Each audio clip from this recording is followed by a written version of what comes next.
Buongiorno e ben ritrovati con l'informazione flash di New Sicilia. Queste le notizie più importanti della mattina. In apertura la questione della chiusura della discarica di Lentini, individuata la soluzione per riprendere la raccolta dei rifiuti nei circa 200 comuni della Sicilia.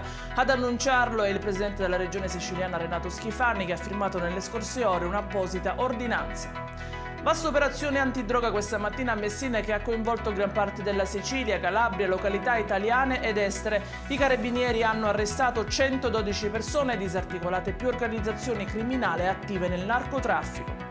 Beni per 600.000 euro sono stati sequestrati dalla DIE di Caltanissetta, un boss mafioso condannato in via definitiva per associazione mafiosa e attualmente sotto processo per estorsione. Il provvedimento colpisce il patrimonio dell'uomo, attualmente detenuto, che aveva assunto la direzione della famiglia Nissena nell'organigramma di Cosa Nostra. Ancora sangue sulle strade della Sicilia, un altro incidente mortale si è verificato a Gaggi, vicino a Taormina.